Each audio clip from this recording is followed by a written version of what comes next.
Joys of commercial property management.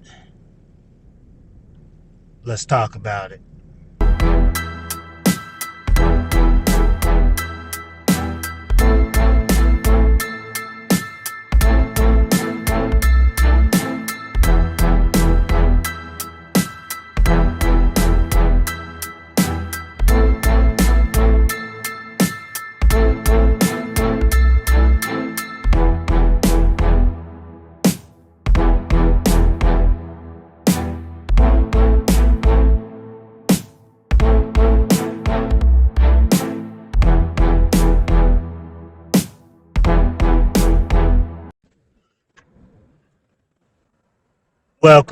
Welcome back to Dude Unearthed.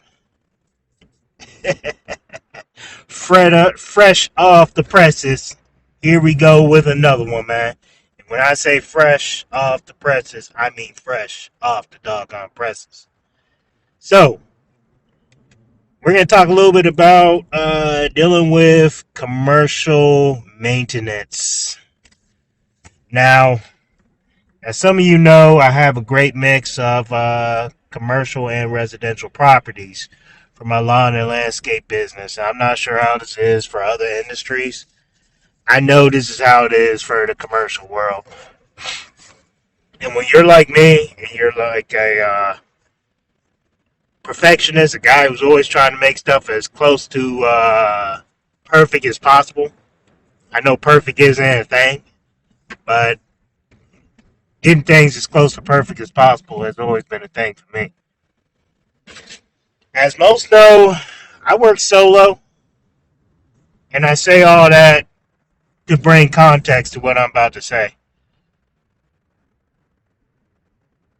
When you're doing commercial maintenance, there's some positives, and I'm not even going to lie to you, it's quite a few negatives. Almost at times, the negatives outweigh the positives.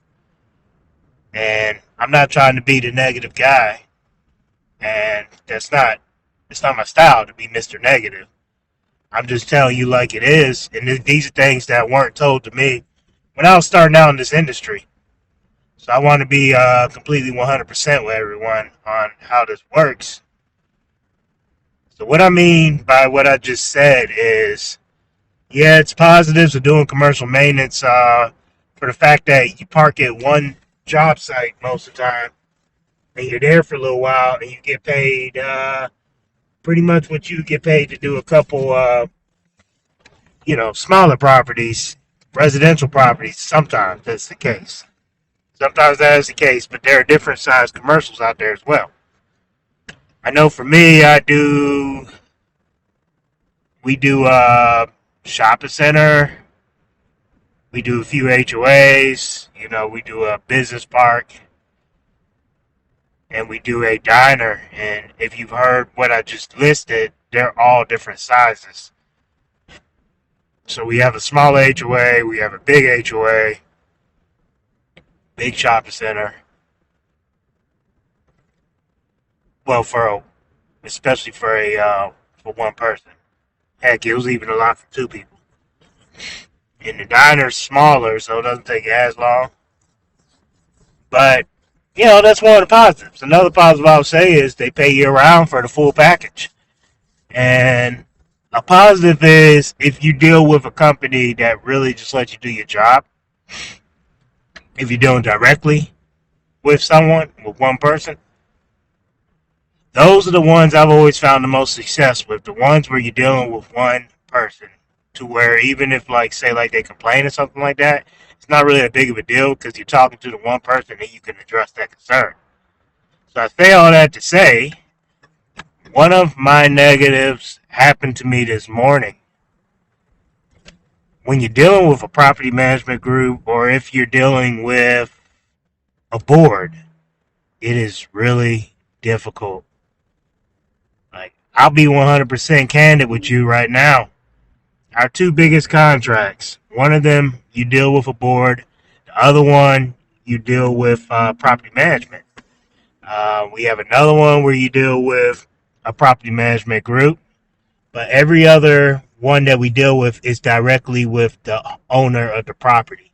And those tend to have the least amount of issues. And even when they do have an issue, we've been able to talk to the owner, figure out what the issue is that needs addressing, and we take care of it. You know, if it's something that's in the contract, we go ahead and take care of that for them. No problem, no sweat. Now you gotta understand when you're dealing with a board as my example for now, it is a process because a lot of times, 9 out of 10 times, you end up with a point of contact.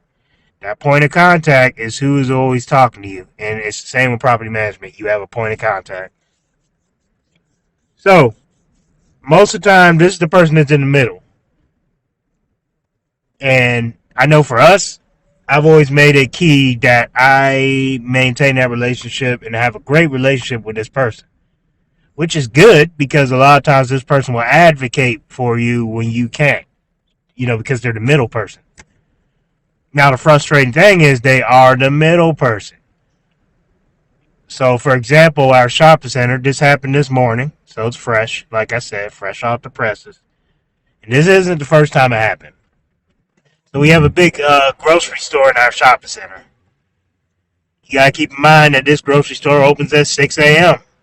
and it closes at 11 p.m. 7 days a week. So you hear these hours. This place never closes at a reasonable time where we could just get in there where there's no people going in and out of this grocery store. Now, in this particular area,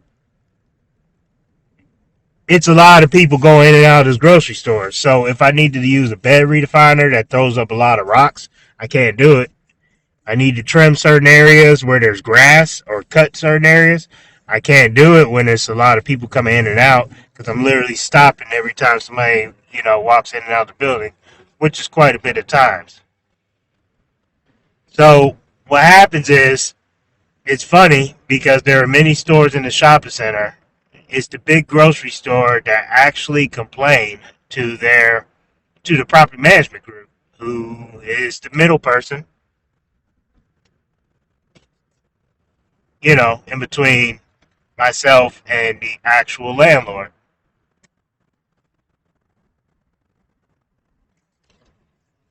Landlord, and I guess you could say all the tenants as well. So the tenants actually, they don't even reach out to the landlord, they reach out to the property management group.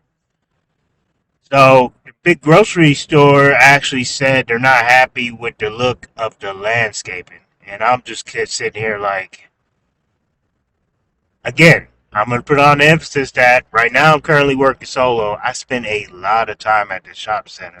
I like it looking as good as possible when I leave that property. I know what kind of time I'm putting in. So the problem with me is I tend to take it personal when somebody comes off like that. I noticed that I take it more personal with it just being me than I did with employees. Which, don't get me wrong, any employees I've had in here, or I've had at Lawn Dude over the past couple of years, not even employees, any team members I had over the last couple of years. Let me go ahead and change that wording.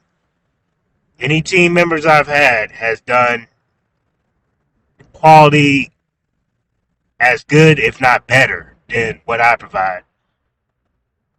But, when somebody complains and you have a team member with you, you're like, okay, well, maybe it's something we need to, address because I wasn't even on that side of the building. I don't even know.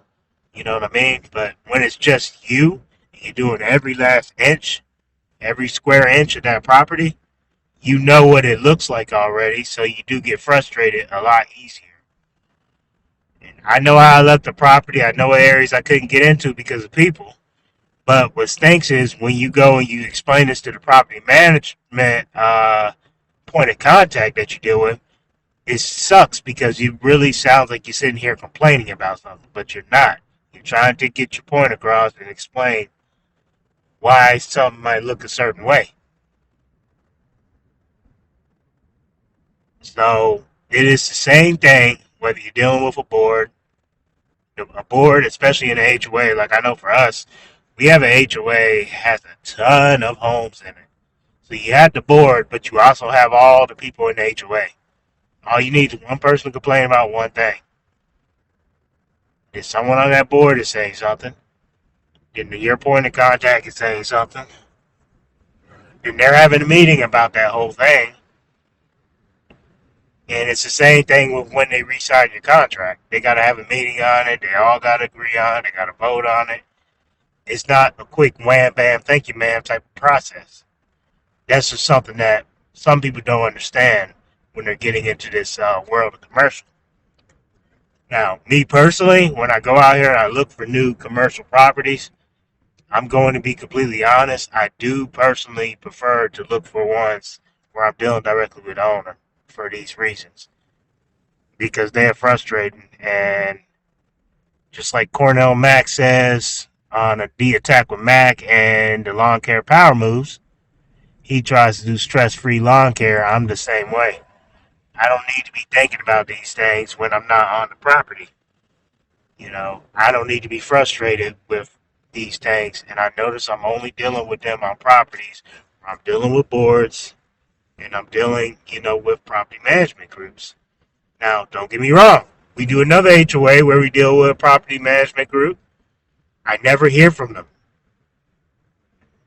They're happy with the service. They always send the payment every month. No sweat. I never hear from them. So,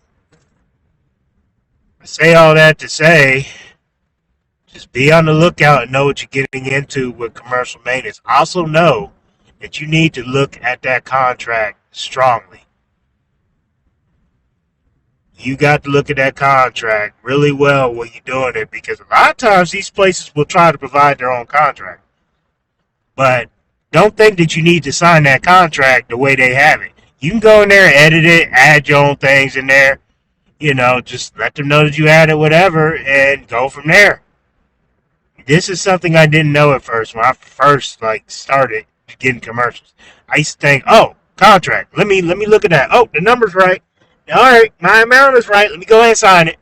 Then you sign up to do stuff that you're not planning to do or you're not even certified to do.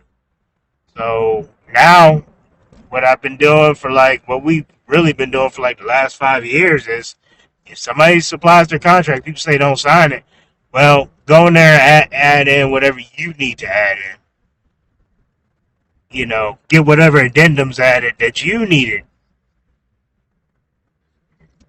Or provide your own contract. Simple as that. Make it fair for both parties. So these are things to know.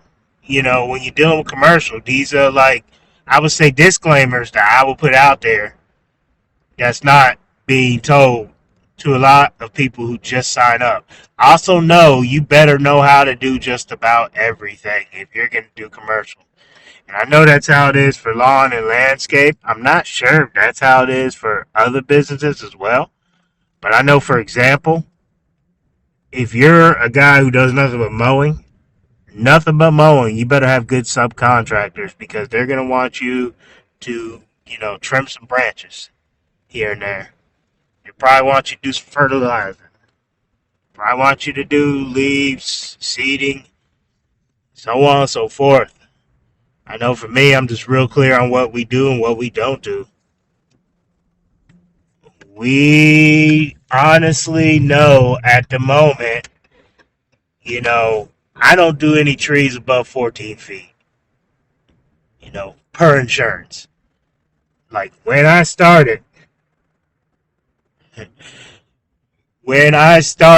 I literally used to be like, oh, they want me to go pick up all the trash on the property. They want me to trim every last tree, no matter the height. Oh, they want me to cut down the tree? Oh, yeah, I got to do whatever I got to do to get and keep the contract. No, you don't. You got to edit that sucker, man. I got it in there where it says, we don't do anything above 14 feet. Above that, I can recommend a tree company to you, or you can get your own tree company. You know what I mean? We don't do irrigation repair. We do fertilization and weed control ourselves. We do mowing. We do the landscaping. You know what I mean? One thing I'm getting better at editing into the contract is that we actually do not pick up trash. Like, I don't know why it's always been deemed that the landscaper should be the one to pick up all the trash on a property. No, I am there to take care of the maintenance, the lawn, not the trash. And some people go, oh, what, are you too good for that? No, that's not the case. After talking to many peers, they have brought up good points of you do not know what is in that trash you're picking up. I'm trying to make it home to my family every day. What if I pick up a needle and it stabs me in the finger and I don't know what's on that needle? The shopping center that I was just discussing, when I've had a team member with me, there is an area out there where we knew there was a lot of needles. So that is just a fair example. What if there's a needle in something? What if it's something else? I'm not trying to get too graphic here. I've seen trash that should not be out for other people to touch. And that's stuff that isn't, to be honest with you, isn't in my job description. Risking my life to cut your grass isn't in my job description. So I've actually changed my policy on that within the last year. I'm picking up trash on people's properties. If that's something that's going to make someone get rid of a contract with me, then I guess it's going to have to be so be it. But pretty much just whatever services you plan to provide, just make sure that you have it in the contract. Make sure you have it in your contract to cover yourself. Other than that, man, I'm not trying to scare anybody. I don't want this to sound like somebody who's complaining because I'm definitely not. I really want people to know these things going in because I didn't know about them. I didn't know about them and I just jumped in, head first. You get that first commercial and you're just like, oh yeah, I got commercial. I'll be completely 100% candid. Our top two commercial properties to date that we have right now, still to this day, we're able to retain them every year by the grace of God. They pay out great, and you tend to get to the point where you depend on that income 12 months out the year. But if I was actually to look for properties right now, I could tell you that our top two commercials, they don't fit into the mold of what I would like to get and maintain in the future after learning from doing them. That's nothing against them. It's just I learned what type of properties I'm passionate about and that I would love our company to direction itself into.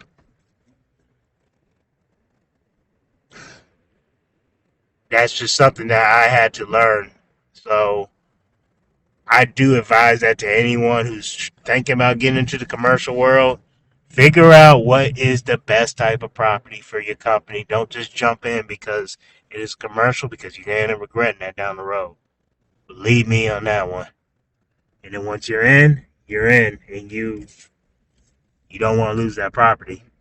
Especially once you get used to having an income and your bills say that you need that income. Also, I've explained that certain commercials are going to require you to get certain pieces of equipment to maintain them. I was actually emailing back and forth with my guy with 5 Points Lawn.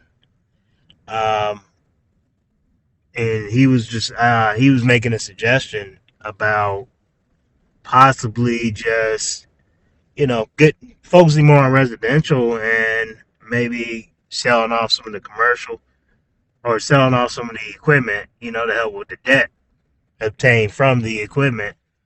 And, I definitely took that into consideration. And wife and I have actually talked about a couple times trying to get a couple, just diving into the wide open estate lawns, which we've become real good at maintaining. real good at maintaining. Who knows? We might still be going in that direction. But key emphasis on but right here.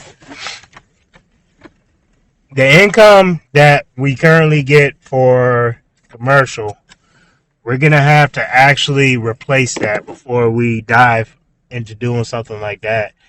And the direction I'm heading in now, the equipment we currently have, even if we did jump into this big estates, the equipment we currently have will maintain them pretty well, honestly. Um, and, you know, I don't ever say we won't do this, we won't do that, because you never know. Who knows? We might just pick up more commercials because those who know me know my dream is to is to maintain a few sports fields. That's what I would like to get into. And I know some people go out there like, man, you talking about complaints from boards and everything. It's going to be more complaints dealing with fields. Yeah, you're probably right. I hope to get to the point in the business, in the company size, to where I have a superintendent or, a manager here who can take care of all that. And I shift more to being owner, president, and less hands on. But that is what I have today. Just trying to give you a heads up on how it is on the commercial side. It is some positives to it. I still love what I do. Still love what I do. Complaints get frustrating, but, what can you do? Not everybody in the world is always going to be 100% happy. Kind of is what it is. You just do what you can to address it. But that's what I got today. Kind of long-winded on this subject because there's so much that is not told to people out there. But y'all take it easy. Peace. Be blessed. Thank you for listening to Dude Unearthed, where we dive into deep topics, discussing not only the highlight reels, but we talk about the lowlight reels, the struggles, the successes. Anything we want to talk about for today, we will cover on this podcast. Once again, I appreciate you for listening to this. If you can, please give us a 5-star review. We are currently on Apple, Spotify, Anchor, YouTube, and still working on a few more. Thanks again for listening to us. Y'all be blessed. Peace.